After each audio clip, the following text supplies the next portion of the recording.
Hi everyone, welcome back to my channel Literature and Literature। William Shakespeare के बारे में हम पढ़ रहे थे। पार्ट 2 है ये वीडियो का, और अभी एक दो पार्ट शायद और आएंगे क्योंकि मुझे लग रहा था कि मैं एक वीडियो में कवर कर लूँगी, बट काफ़ी एक्सटेंसिवली हमें पढ़ना पड़ेगा इनको क्योंकि एग्ज़ाम पर्सपेक्टिव से काफ़ी ज़्यादा इंपॉर्टेंट है। क्वेश्चंस आने के चांसेस बहुत ज़्यादा हैं, तो हमें ये पढ़ने होंगे ढंग से। तो अभी आपको जो इस पेज पे दिखाई दे रहे हैं ये सारे ही प्रीवियस ईयर क्वेश्चन से मैंने उठाए हैं, और इसीलिए ये बहुत ज़्यादा इंपॉर्टेंट है। हम वर्क्स की समरीज़ में भी जाएंगे, but I want you to know कि ये पार्ट भी इम्पॉर्टेंट है, और ये मुझे पता है टेंडेंसी रहती है इग्नोर करने की। आपका पता नहीं, मेरी तो बहुत रहती है क्योंकि ऑब्वियसली वर्क्स पढ़ने में ज़्यादा मज़ा आता है। ठीक है, मतलब मेरा एरिया ऑफ इंटरेस्ट है, पर ये इंपॉर्टेंट है, पढ़ेंगे हम इसको। ठीक है, चलो देखो। Did not Shakespeare hate and despise Iago and Edmund? ये किस वर्क में क्वेश्चन उठाया गया है? ये एक सवाल था प्रीवियस ईयर का। तो आयागो एंड एडमंड जो हैं, ये आपको भी नहीं पता तो कोई बात नहीं। Iago is a character from Othello and Edmund is a character from King Lear, and दोनों ही विलेनस कैरेक्टर्स हैं, ये अच्छे कैरेक्टर्स नहीं हैं। तो पूछ रहा है क्या शेक्सपियर हेट या डिस्पाइज नहीं करता था क्या एडमंड और आयागो को? तो ये कौन से वर्क में पूछा गया है? ये है एस्पेक्ट्स ऑफ पोइट्री। जो किसने लिखी है ये मुझे आप बताएंगे कमेंट सेक्शन में। थोड़ा सा इसको इंटरैक्टिव बनाते हैं वीडियोस को, ताकि मेरे को भी ऐसा लगे कि मैं किसी को तो पढ़ा रही हूँ, है ना। तो प्लीज़ बताना, है ना, कमेंट सेक्शन में। फिर आ जाओ पॉलिटिकल शेक्सपियर। पॉलिटिकल शेक्सपियर जो है ये 1985 में लिखा गया है, और यहाँ पे डेट ज़रूरी है याद करना क्योंकि सीधा सवाल था डेट के ऊपर, तो ये ज़रूर याद कर लेना। अब तब एग्ज़ाम दिया था और तब डेट नहीं आती थी तो कोई बात नहीं, सब कुछ नहीं आ सकता आपको, लेकिन अब गलती नहीं कर सकते आप, अब आपको आनी चाहिए। 1985 में पॉलिटिकल शेक्सपियर लिखा गया है। इसका जो सबटाइटल है that is new essays in cultural materialism. New essays in cultural materialism. Political Shakespeare लिखा किसने है? Jonathan Dollimore and Alan Sinfield. Jonathan Dollimore and Alan Sinfield. फिर आ जाओ an essay on the genius and writings of Shakespeare. Obviously यार Shakespeare was a genius, तो उनके on the genius, genius मतलब उनका इंटेलेक्ट। ठीक है, genius in writings of Shakespeare, John Dennis ने लिखा है ये वर्क। ठीक है, फिर है प्रेफेस टू शेक्सपियर। काफ़ी कॉमनली पढ़ा जाता है, इम्पॉर्टेंट है, प्रीवियस ईयर्स में भी आया है ऑब्वियसली, लेकिन ये वैसे भी काफ़ी इंपॉर्टेंट वर्क है। Samuel Johnson, in the sense कि ये काफ़ी बार मतलब पूछा जाता है, नॉट जस्ट नेट में, काफ़ी एग्जाम्स में। फिर आ जाओ, ये जो राइटर हैं एल्फ्रेड जेरी, इनका ये थोड़े नए राइटर हैं मेरे लिए, क्योंकि एल्फ्रेड जेरी के बारे में मैंने पहले कभी नहीं देखा था या सुना था।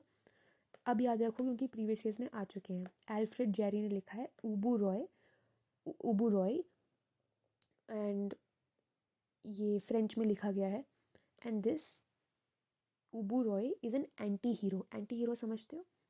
जो प्रोटैगनिस्ट तो है, मतलब मेन कैरेक्टर तो है, लेकिन वो हीरोइक नहीं है, वो उसमें वो क्वालिटीज़ नहीं है जो एक हीरो की होती हैं। अब आप कहानियाँ हमेशा हीरो के ऊपर थोड़ी लिखते हो, इतनी सारी कहानियाँ होती हैं जिसमें विलन को ही दर्शाया होता है, विलन ही उसमें मेन कैरेक्टर होता है, विलन की स्टोरी होती है। ठीक है, तो उस टाइप का होता है एंटी हीरो, हीरो का anti, anti hero. Ubu Roi is an anti hero. क्यों? क्योंकि he is dishonest, he is gluttonous. Gluttonous समझते हैं? जो इंसान बहुत खाना बहुत खाता है, पेट भर गया तब भी खा रहा है, वो just gluttony is a sin according to the 7 sins जो हैं क्रिश्चियनिटी में, उसमें ग्लटनी भी एक सिन है। ठीक है, तो ग्लटनी, ग्रीड है ना। तो जितने भी आप चीज़ें सोच सकते हैं वो प्रॉबेबली इस कैरेक्टर में आपको देखने को मिलेंगी। So he is an anti hero. और ये जो वर्क है ये इंस्पायर्ड है मोस्टली बाय मैकबेथ, जो शेक्सपियर का वर्क है, पढ़ेंगे अभी। Macbeth, Hamlet and King Lear. इसमें भी मैकबेथ सबसे ज़्यादा इंपॉर्टेंट है क्योंकि मोस्टली ये मैकबेथ से ही इंस्पायर्ड है। क्या? उबी रॉय किसने लिखा है? एल्फ्रेड जेरी, फ्रेंच में लिखा है। ठीक है, अब आ जाओ एंटन चेखोव। एंटन चेखोव एक इम्पॉर्टेंट राइटर है। इनका द चेरी ऑर्चर्ड काफ़ी ज़्यादा पॉपुलर है। इन्होंने ये वर्क्स भी लिखे हैं, 3 सिस्टर्स एंड द सीगल। ये दोनों ही वर्क्स हैमलेट से इंस्पायर्ड हैं और प्रीवियस ईयर में पूछा गया था। ठीक है, कि which of the following works of Anton Chekhov are inspired by Hamlet? 3 sisters and the seagull. ठीक है, द सीगल में कैरेक्टर्स हैं ट्रिप्लेव, आर्केडीना एंड ट्रिगोरिन, और इनके ये इक्वलेंट्स हैं। ट्रिपलेव को आप हैमलेट से इक्वेट कर सकते हो, आर्केडीना को गर्ट्रूड से, ट्रिगोरिन को क्लॉडियस से। अब देखो हैमलेट पढ़ेंगे तब बताऊंगी, पर फिलहाल के लिए ये जान लो कि Hamlet is Hamlet obviously the titular character, the titular character, title में जो कैरेक्टर होता है टाइट्यूलर कैरेक्टर हैमलेट है। और ये इनकी जो मम्मा होती हैं वो होती हैं गर्ट्रूड, ठीक है। और गर्ट्रूड के हस्बैंड होते हैं Claudius, but Claudius is not the father of Hamlet. इसका मतलब ये कि स्टेप फादर हैं, क्योंकि Gertrude married Claudius but Hamlet was not the son of Gertrude, ठीक है। समझ आई बात। तो ये इनके इक्वलेंट है कैरेक्टर्स। एंटोन चेखोव, कौन से works, three sisters and the seagull inspired है हैमलेट से, ठीक है। फिर आओ मिड समर नाइट्स ड्रीम। अब मिड समर नाइट्स ड्रीम जो है, इसमें मैंने सैमुअल पेपेस लिखा है, इसका मतलब ये नहीं है कि इन्होंने ये वर्क लिखा है, इनको ये वर्क पसंद नहीं था, इन्होंने इस वर्क को रिडिक्यूलस बोला था, ठीक है। याद रखना कि Samuel Pepys did not like a midsummer night's dream, ठीक है। फिर आ जाओ मैकबेथ के ऊपर। मैकबेथ जो है इसको बंगाली में डायरेक्ट किया है, ट्रांसलेट एंड डायरेक्ट किया है गिरीश चंद्र घोष, गिरीश चंद्र घोष ने, ठीक है। तो ये आप याद रखेंगे, ये भी सवाल आया हुआ था। अच्छा देखो, अब गिरीश चंद्र घोष है ना, अगर आपको मान लो नहीं पता कि कौन सी लैंग्वेज में इन्होंने ट्रांसलेट किया, क्योंकि सब कुछ आप याद कर भी नहीं सकते, आप लॉजिक लगाओ। घोष जो है, आपने नाम सुना होगा, ये बंगाल में घोष नाम के सरनेम्स काफ़ी देखे जाते हैं, घोष, बोस होते हैं ना ये सरनेम्स। तो वहाँ से आप सोचो कि हाँ ये बंगाली हो सकते हैं, तो इनको याद करो, ठीक है। ये बंगाली सरनेम है। इसको ये कैसे उड़ गया यहाँ पे मुझसे।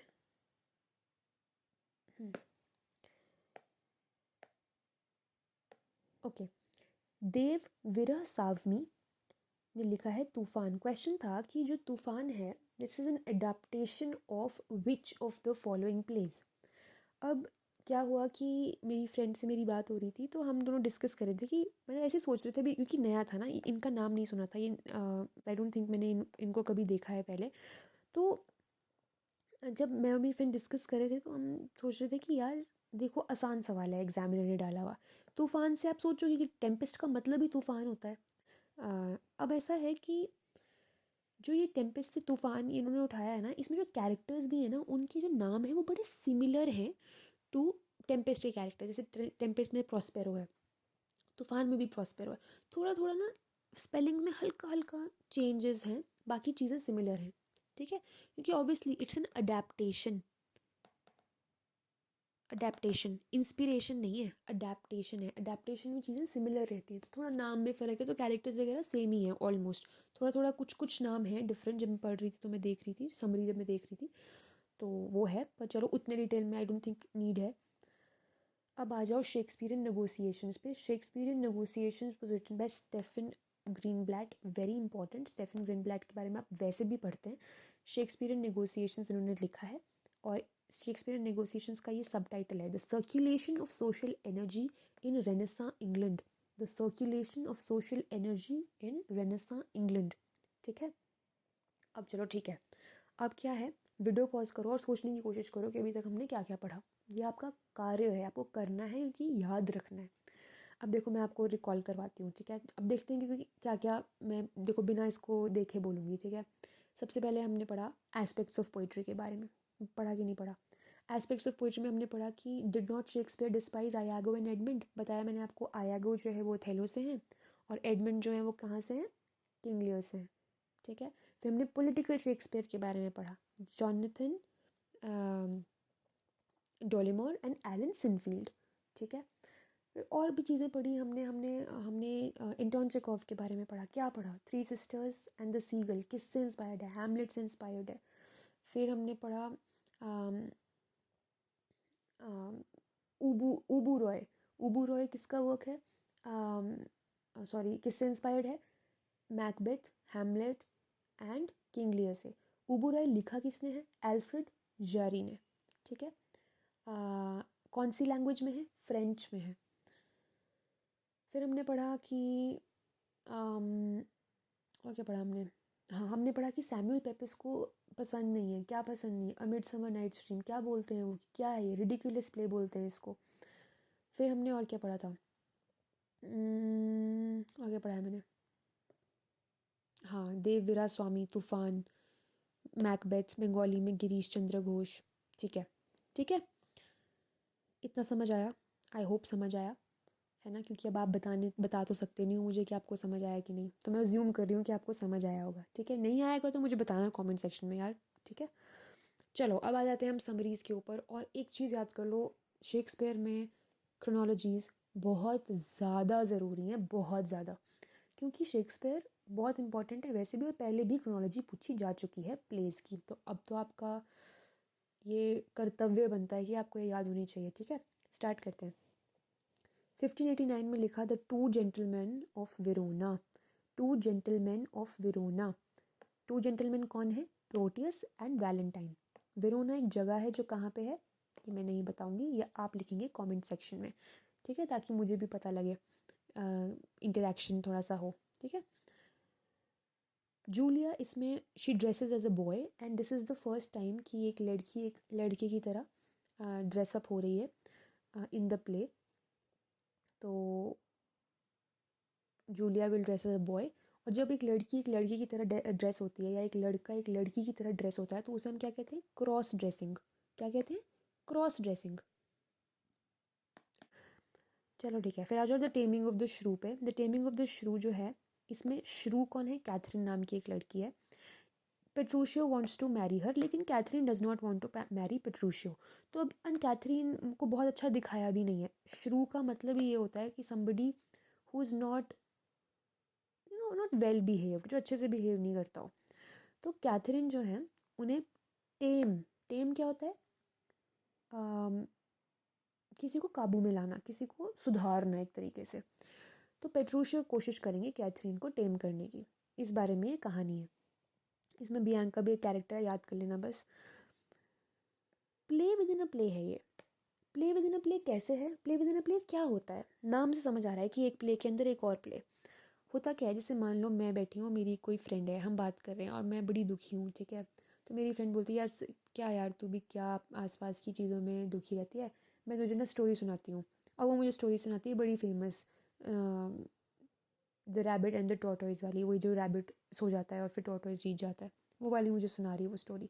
तो पूरी स्टोरी उसकी रैबिट और टॉर्टोइज की चली होगी, हम बैकग्राउंड में, वो मुझे सुना रही है। ठीक है, और एंड तक स्टोरी के ये पता नहीं होगा कि हाँ मैं थी और मैं और मेरी फ्रेंड बात कर रहे हैं। जब एंड हो जाएगा तब फिर से मेरा आएगा, मेरा और मेरी फ्रेंड का रोल, जब वो मुझे बताएगी कि slow and steady wins the race, और समथिंग ऑफ दैट सॉर्ट। मतलब हमारी अपनी कहानी चली है और वो मुझे कोई और ही कहानी सुना रही है।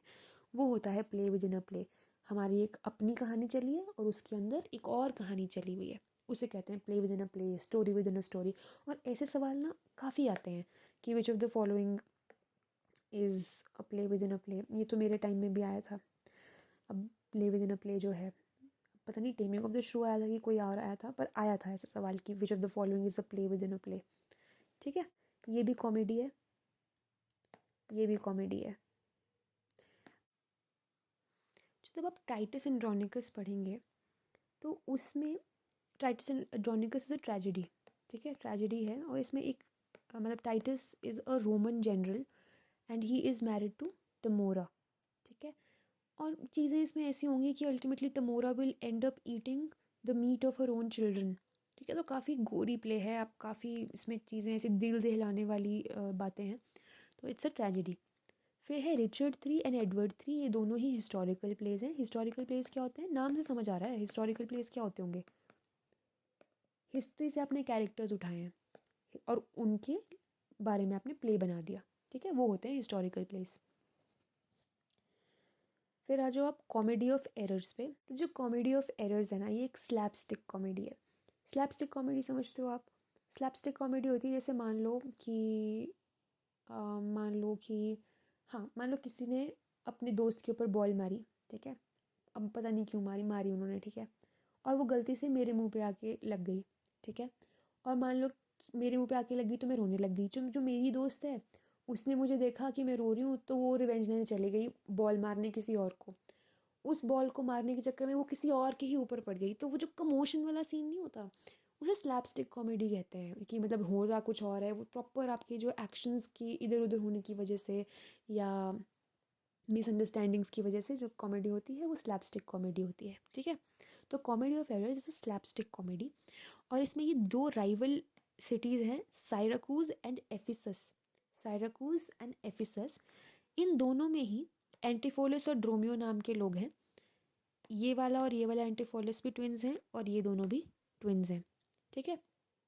और ये लॉन्ग लॉस्ट ट्विन्स हैं, इनको मतलब बहुत पहले बिछड़ गए थे ये, और फिर ऑब्वियसली देखो एक ही शक्ल के दो दो लोग हैं, तो फिर वो कन्फ्यूजन होता है कि कौन था, और कोई किसी को कुछ समझ लेता है। तो ये सारी कहानी है कॉमेडी ऑफ एरर्स की।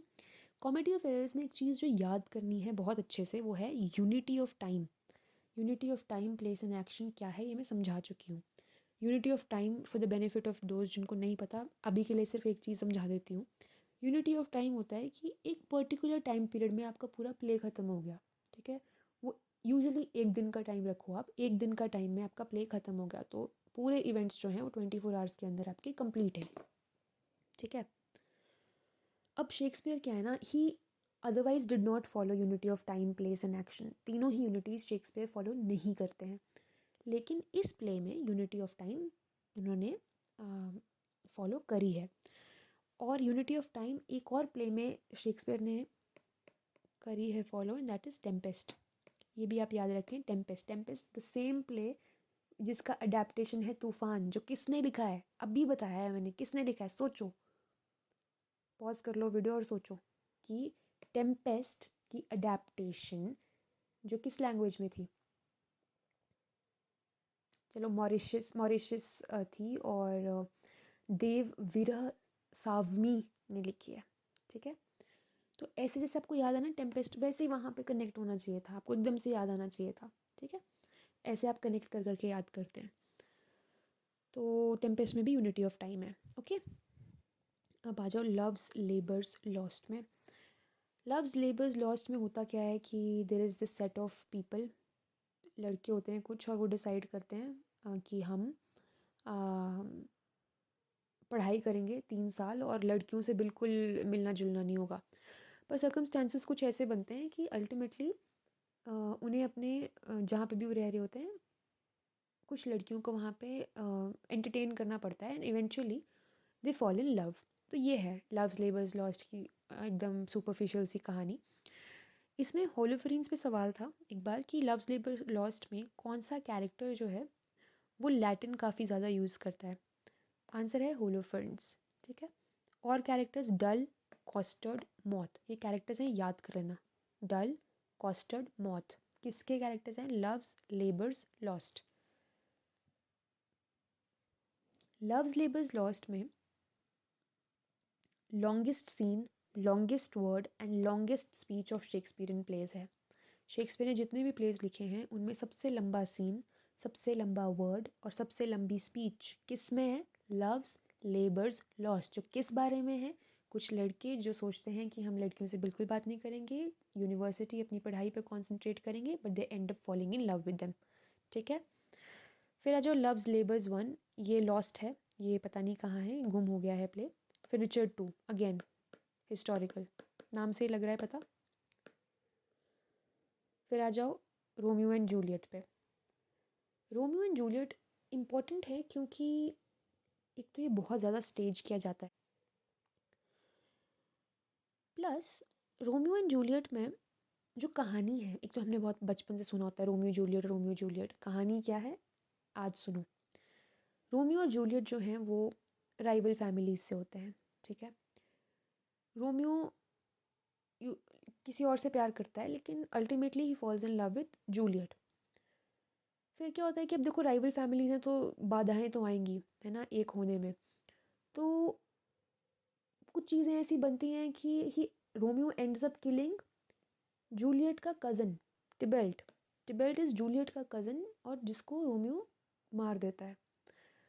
अब ऑब्वियसली रोमियो ने उसे मार दिया तो फिर वो वहाँ से भाग जाता है, क्योंकि अगर वो उस जगह पे रहेगा, सेटिंग इसकी जो है वो इटली में है, ये लिख लो।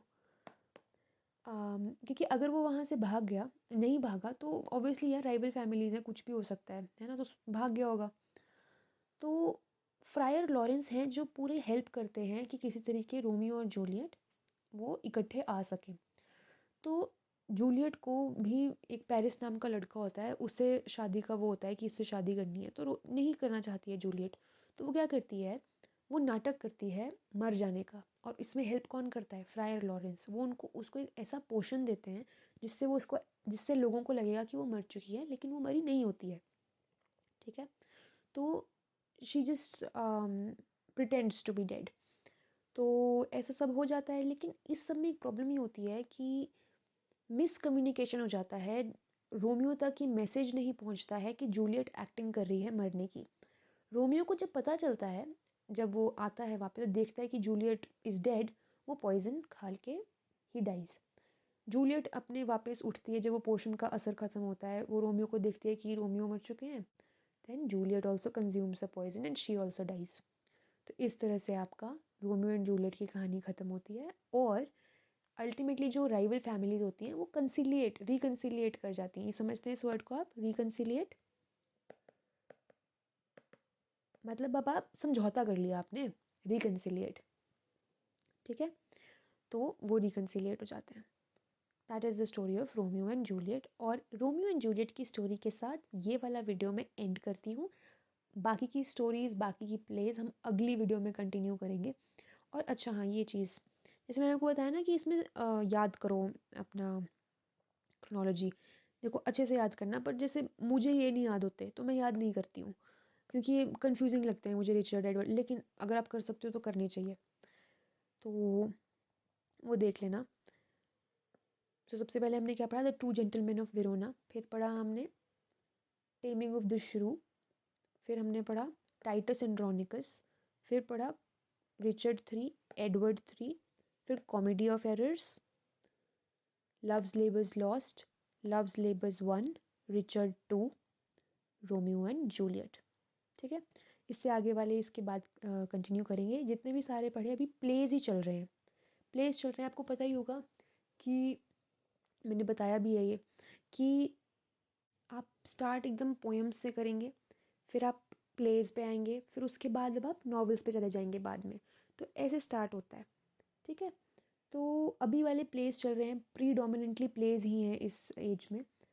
ऑल्सो विलियम शेक्सपियर जो हैं वो आपके unities of time place and action को फॉलो नहीं करते हैं।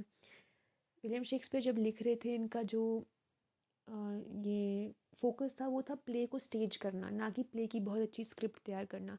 इसीलिए अपने लाइफ टाइम में इनके प्लेस पब्लिश भी नहीं हुए। इनके दोस्त थे, मैंने पढ़ाया है पिछले लेक्चर में, है ना, उन्होंने प्लेस पब्लिश किए थे। ठीक है, फर्स्ट फोलियो, फिर मैं आपको फोलियो और क्वार्टो के बीच का डिफरेंस बताया था जो पेपर में पूछा जा चुका है, याद करना उसको। ठीक है, तो इस वीडियो में इतना ही, अगले वीडियो में कंटिन्यू करेंगे यहाँ से। So take care, bye bye and revise. ठीक है।